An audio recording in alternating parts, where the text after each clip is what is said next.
ਵਾਹਿਗੁਰੂ ਜੀ ਕਾ ਖਾਲਸਾ ਵਾਹਿਗੁਰੂ ਜੀ ਕੀ ਫਤਿਹ। ਜਿਵੇਂ ਤੁਸੀਂ ਸਾਰੇ ਜਾਣਦੇ ਹੋ, ਨਾਰਵਿਚ ਜੋ ਕਿ ਕਨੈਟੀਕਟ ਦਾ ਇੱਕ ਸ਼ਹਿਰ ਹੈਗਾ, we were able to establish first 1984 Sikh genocide memorial there. Today, right now, even state of Connecticut has declared June 1st as a Sikh Memorial Day and month of June as a Sikh Memorial Month. And today we all have gathered, and all our interfaith communities are also here. State officials are here, city officials are here, and in front of everyone we are unveiling the first memorial of 1984 Sikh genocide in America. And this is a very big achievement for Sikh nation, and we would like to invite our Mayor Peter Nystrom to come forward and help us in unveiling this memorial as well, and especially our city council member, and if we have our community leaders from the Otis Library to come forward as well. Bob, please come forward. So we'll be doing unveiling ceremony, and our mayor will be reading the text of the 1984 Sikh genocide plaque as well. And picture of Sant Jarnail Singh Khalsa Pindranwale has also been installed, which is a very big accomplishment that Sikh martyrs were given place in City Library. Thank you. You did too good a job.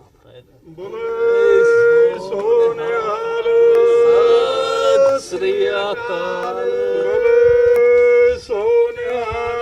Sat Sri Akal. Sat Sri Akal. Sat Sri Akal.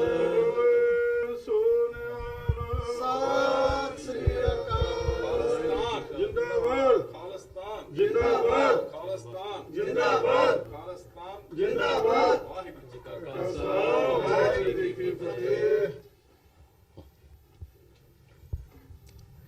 This is a real pleasure for myself personally, and it's an honor for the entire city of Norwich to be the host of this memorial.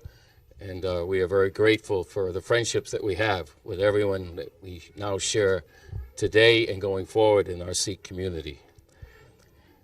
The plaque reads, 1984 Sikh Genocide Memorial, remember and honor Sikhs in 1984 genocide, in memory of the thousands of Sikh men, women, and children who lost their lives and loved ones in 1984 June.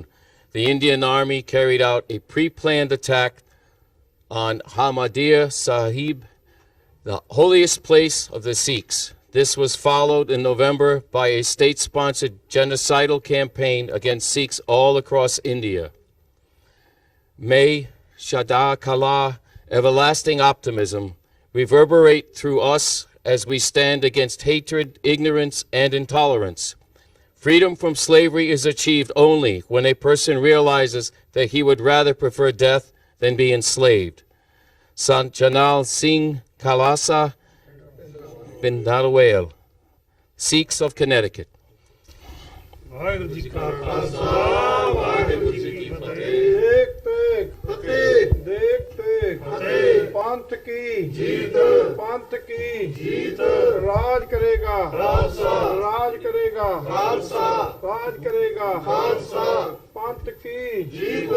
बोले सो निहाल.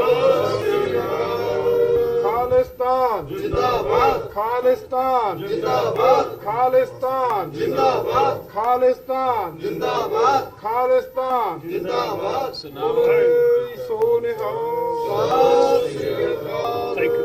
Just want to take another 30 seconds. We would like to finish up this event. We started this event with the prayer. We would like to end this event with the prayer as well, to just thank God for all being here and standing for each other. I would like to invite Manmohan Singh Ji Prada to initiate the ardas. Thank you. Ardas prayer. एक ओंकार वाहिगुरु जी की फतेह. God is one. All victory is the wondrous, belong to wondrous God. Shri Bhagwati जी सहाय. वार श्री भगवती जी की पातशाही 10वीं. प्रथम भगवती सिमर कै गुरु नानक लई दे आए. First remember the God, the Almighty God, the destroyer of evil. Then remember and meditate upon Guru Nanak, the founder of Sikh faith. Angad Gurte Amardas Ramdas Hoi Sai. Then remember and meditate upon the second Guru, Guru Angad, Guru Amar Das Ji, third Guru, and Guru Ram Das Ji, fourth Guru. May they help us. Arjan Har Gobind No Simro Sri Har Rai. Remember the sixth Guru. Remember the first Guru Arjan Dev Ji, Har Gobind Ji, sixth Guru, and seventh Guru Har Rai Ji, respected Guru Ji. Sri Har Krishan Tyai, Jis Ditha Sab Dukh Jaye. Remember and meditate upon Guru Har Krishan Ji, by having the sight of whom all pains vanish. Tegh Bahadur Simre, Ghar Naam Nidya Vedai. Remember and meditate upon the ninth Guru, Guru Tegh Bahadur, and the 9 sources of wealth will come to your home. Sabthai Oesai. O respected all Guruji and Almighty God, please protect us everywhere. Daswaਂ Paatshah Shri Gobind Singh Ji, Sabthai Hoye Sahai. May the kind, the respected 10th Guru assist us everywhere. Daswaਂ Paatshahiyaan di Jodh, Sri Guru Granth Sahib Ji de Path Darshan Didar, Tatyantar Khalsa Ji, utter Vaheguru. Vaheguru Ji Ka Khalsa, Vaheguru Ji Ki Fateh. Brothers and sisters, we are really thankful to the officials of this city, this state, that 35 years after what we went through, not only in Darbar Sahib Amritsar, which is the sanctorum of the Sikhs, but in 37 other Sikh historical shrines. And to put the record straight, that in the first week of June, as today is June 1st, our homeland, state of Punjab, which is a small state with 50,300 square kilometer territory, that was cut off from the rest of the world. All the foreign correspondents were thrown out of the city of Amritsar. Walking or even using bike was forbidden.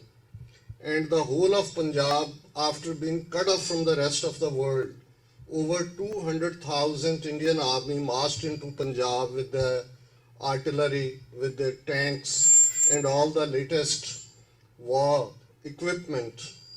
And what happened in the first week of June? If today in the modern world we may say that what the so-called largest democracy on this planet, India, to an average American or Western, when we say India, they think it as a land of Gandhi. They think it as a land of peace, land of yoga, mysticism.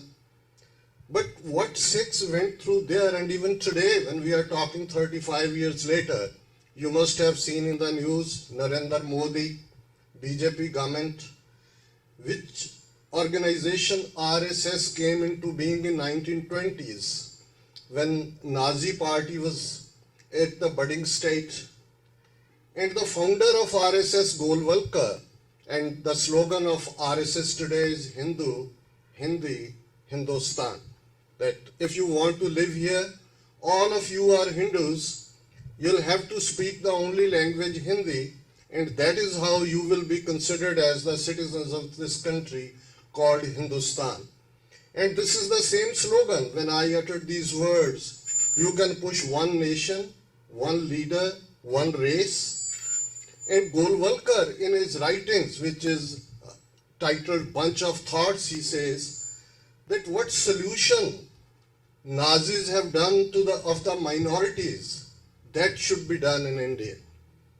And even today, when we are talking, United States Commission on International Religious Freedom, which issues its reports regularly, 3 times they have not been given visas to visit India.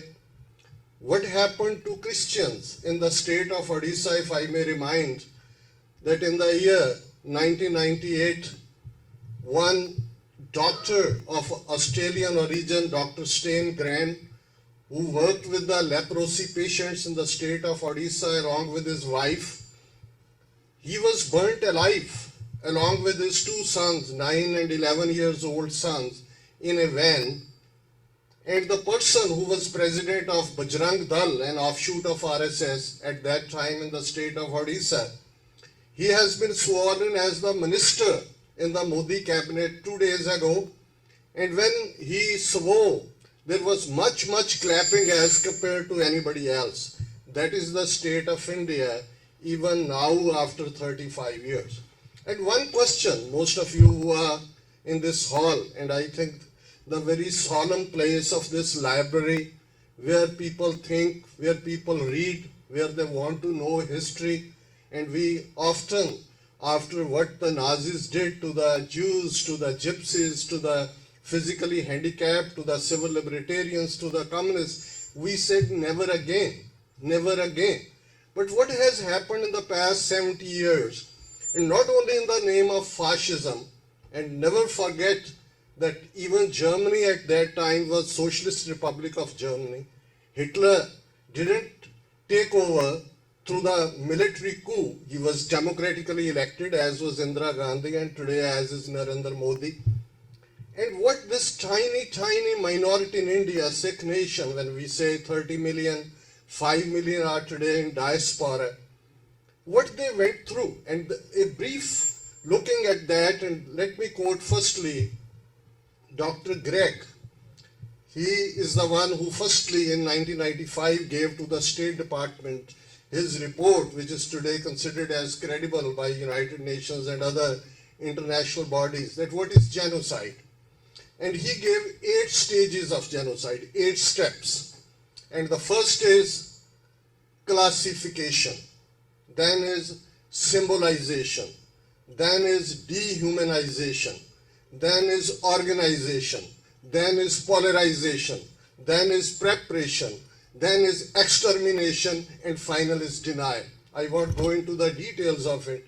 And when we look at these 8 stages, and when we say what happened to Sikhs in June 1984, in November 1984, is genocide, even immediately after when Britishers in the post-Second World War, they were so much under debt that they couldn't hold their colonies and they had to leave the subcontinent, there were 3 main communities, those who were contenders in the negotiations for transfer of power. Majority Hindus under the leadership of Mahatma Gandhi, Jawaharlal Nehru Congress, Indian National Congress. Muslims in the subcontinent under the leadership of Muslim League, Quaid-e-Azam Muhammad Ali Jinnah, and the Sikhs under the leadership of Akali leaders Tara Singh, Baldev Singh. They were discussing that when the power will be transferred, what kind of arrangement it should be there. There were 570 different princes and Maharajas. 1/3 of India was under them, that was given to them. The Sikh leadership at that time, they decided, they were, as some of you might be knowing the history of the subcontinent, that how Sikhs as the third force emerged in the subcontinent. The founder of Sikhism, Guru Nanak, was born in 1469, and this year is the 550th anniversary year of Guru Nanak Sahib's birth as well. And Sikhism, which was like a flower full of fragrance, on that land where there were, today we talk about clash of civilizations or different ideas, that was the time when in India there were different ideologies, different schools of thought. Indian caste system, which started with Rig Veda 3,500 years ago, where somebody is born as unequal. And I'll like to remind all of you that when we say, and when the Indian leaders come here, they say, oh, America is the greatest democracy on this planet. We are the largest democracy on this planet. But mark my words, in America, we are taught, our declaration tells us, our constitution tells us, we all are born equal. But there, so-called Indian democracy or the Brahmanism or Hindu thought, which says we all are born unequal. And that is the bedrock of the caste system on which the whole society and even great Mahatma Gandhi, his all writings and works has been published by India's Information and Broadcasting Ministry. You may read into that. There is not a single line where caste system has been condemned. As we'll have to see that why Sikhs has been targeted. Why? And I remember almost 10 years ago in the Notre Dame University, there was a program under International Peace Studies program, and I was one of the panelists. And the director of that program, Dr. Scott, he asked me, he said, Dr. Singh, why Sikhs are the breadbasket of India? 60% of whole wheat grown in India is in Punjab. We are the breadbasket of India. Sikhs are in the forefront, always in defending India. Over 100,000 Sikhs sacrificed their lives in the Second World War all over the world. And that was the time when Gandhi started Quit India movement and told Indians not to cooperate with the Britishers. But Sikhs, as is our training, to stand against injustice, we knew what the Nazis are doing, what the fascist Mussolini is doing.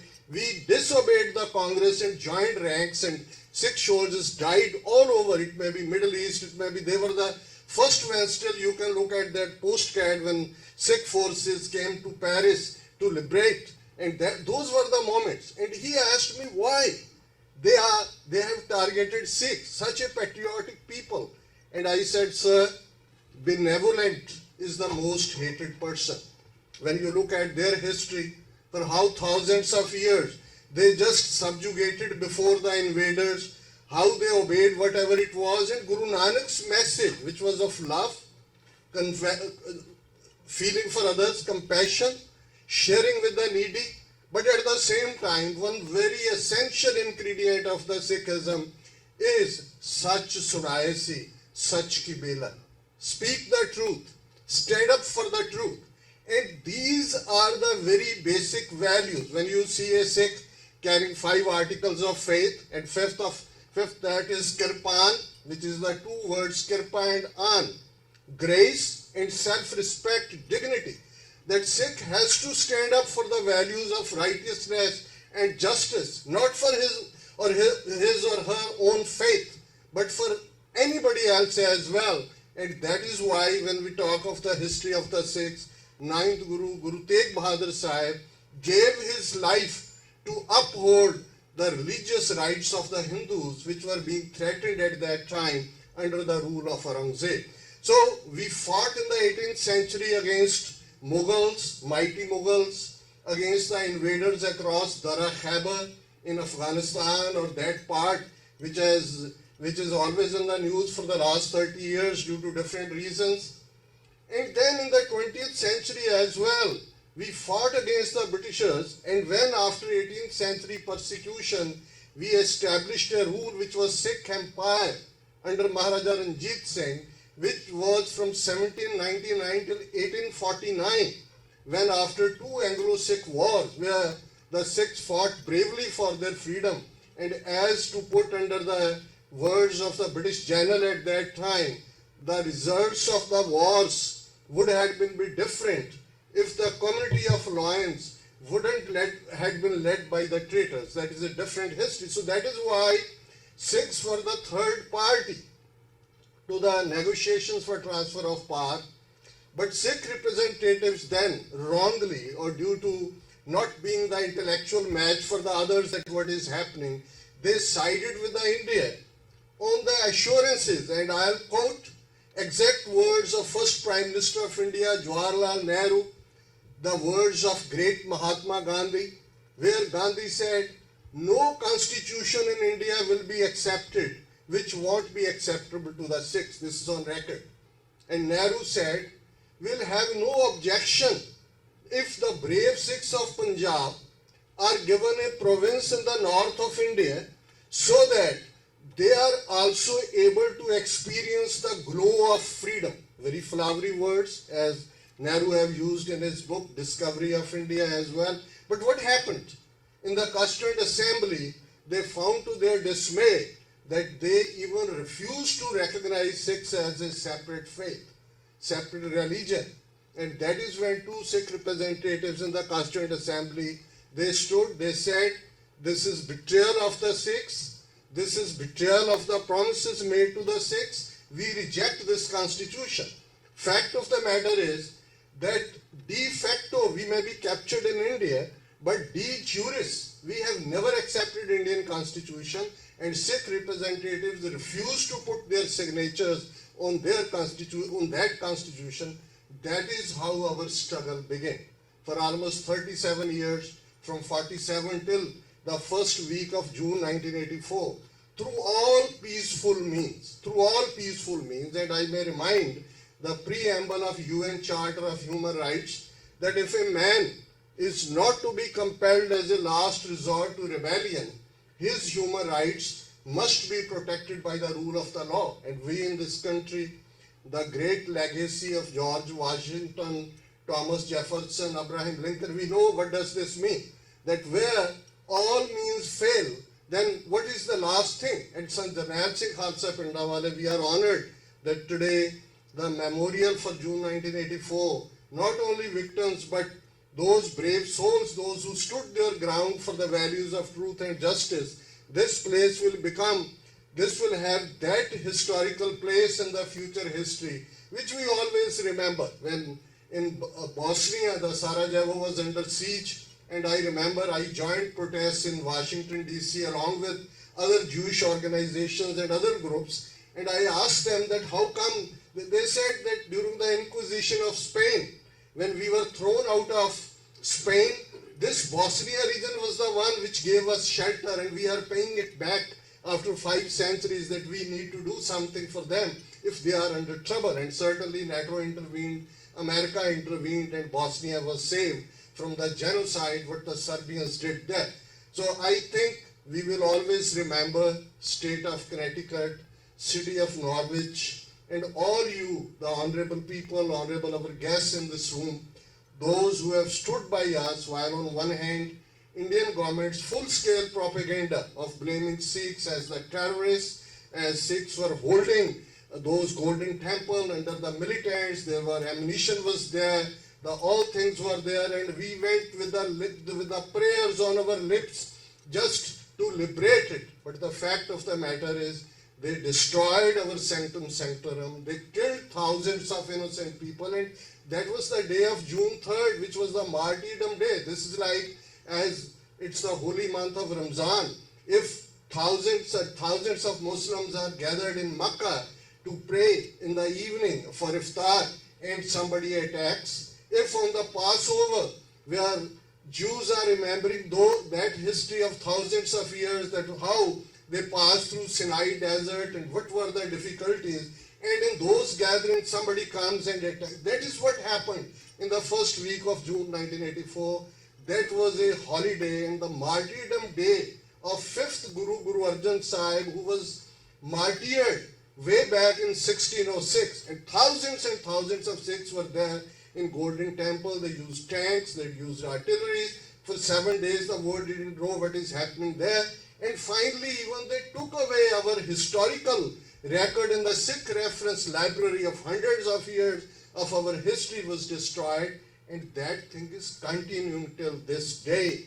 And certainly, we say never again, but that is happening in the name of democracy, in the name of land of Gandhi, and we are really thankful that at least our voice has been heard somewhere. The day is not for Sikhs as a brave people, as a right of self-determination under the UN Charter, as being inhabitants of that land. We have a right to our freedom as well, and that is what, and we thank Governor of Connecticut as well, where right of self-determination for the Sikhs in the Indian occupied Punjab has been recognized in the proclamation.